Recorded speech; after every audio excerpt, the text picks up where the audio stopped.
কংগ্ৰেছে এই অসম ভূমিত এই মোগলৰ বংশধৰসকলক উত্তৰসূৰীসকলক ৰঙা দলিচা পাৰি দিছে, ভোটাৰ লিষ্টত নাম সোমাই দিছে, ৰেচন কাৰ্ড বনাই দিছে, তেওঁলোকৰ কাৰণে বিভিন্ন ধৰণৰ সুবিধা, মাটিৰ পট্টা পৰ্যন্ত দিছে।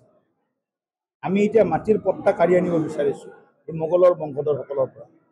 গতিকে খিলঞ্জীয়া মানুহ আমি সকলোৱে এক হৈ থাকিব লাগিব, কিন্তু মিয়াসকলৰ বিৰুদ্ধে আমাৰ যি যুদ্ধ, এই যুদ্ধ আমি চলাই গৈ থাকিম যেতিয়ালৈকে শেষৰজন মিয়াই অসমৰ আমাৰ জাতীয় যিবিলাক সম্পদ আছে, নামঘৰৰ পৰা সত্ৰৰ পৰা আৰম্ভ কৰি আমাৰ সংৰক্ষিত বনাঞ্চল আছে, ঐতিহাসিক আমাৰ অঞ্চলবিলাক আছে, সেইবিলাক যেতিয়ালৈকে বেদখলমুক্ত কৰিব নোৱাৰোঁ তেতিয়ালৈকে আমি আমাৰ যুদ্ধ চলাই যাম। আৰু কংগ্ৰেছ এতিয়া মিয়া আৰু কংগ্ৰেছ বেলেগ নহয়, এউডিএফ কংগ্ৰেছ যেনেকুৱা এক, মিয়া আৰু কংগ্ৰেছ একেই।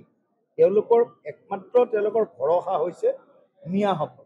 গতিকে তেওঁলোক মিয়াসকলৰ লগত থাকক, আমি অসমৰ খিলঞ্জীয়াসকলৰ লগত থাকিম।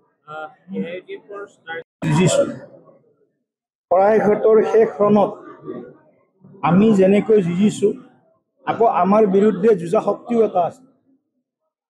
শৰাইঘাটত বদন বৰফুকনৰ যি ভূমিকা আছিল, বা সেই সময়ত বদন বৰফুকন যি ভূমিকা আছিল, তেনেকুৱা ভূমিকা এতিয়াও বিশেষভাৱে ৰাজনৈতিক ক্ষেত্ৰখনত একাংশ বিৰোধী ৰাজনৈতিক দলৰ চলি আছে। গতিকে কেৱল আমি মোগলৰ বিৰুদ্ধেতো যুঁজিমেই, কিন্তু আমি যুঁজিব লগা হৈছে বিভিন্ন ফ্ৰণ্টত।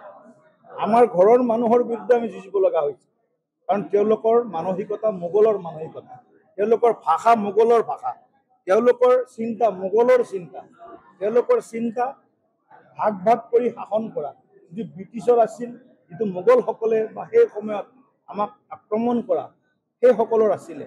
গতিকে আজিও আমাৰ সন্মুখত বহু মোগলৰ বংশধৰ আছে, কিছুমান শাৰীৰিক ৰূপত আছে, কিছুমান মানসিক বা চিন্তা বা যিটো কওঁ আমি আইডিঅলজি, আদৰ্শ ভিত্তিক আছে। গতিকে আমি বিভিন্ন ফ্ৰণ্টত যুদ্ধ কৰিব লগা হৈছে।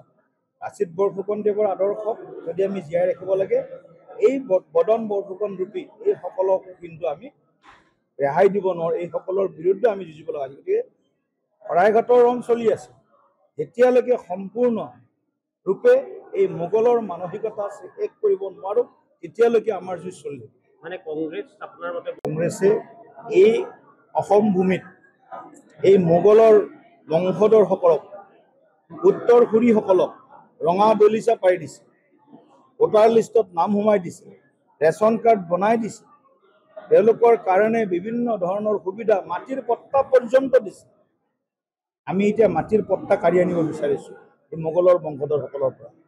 গতিকে খিলঞ্জীয়া মানুহ আমি সকলোৱে এক হৈ থাকিব লাগিব, কিন্তু মিয়াসকলৰ বিৰুদ্ধে আমাৰ যি যুদ্ধ, এই যুদ্ধ আমি চলাই গৈ থাকিম যেতিয়ালৈকে শেষৰজন মিয়াই অসমৰ আমাৰ জাতীয় যিবিলাক সম্পদ আছে, নামঘৰৰ পৰা সত্ৰৰ পৰা আৰম্ভ কৰি আমাৰ সংৰক্ষিত বনাঞ্চল আছে, ঐতিহাসিক আমাৰ অঞ্চলবিলাক আছে, সেইবিলাক যেতিয়ালৈকে বেদখলমুক্ত কৰিব নোৱাৰোঁ তেতিয়ালৈকে আমি আমাৰ যুদ্ধ চলাই যাম। আৰু কংগ্ৰেছ এতিয়া মিয়া আৰু কংগ্ৰেছ বেলেগ নহয়, এউডিএফ কংগ্ৰেছ যেনেকুৱা এক, মিয়া আৰু কংগ্ৰেছ একেই।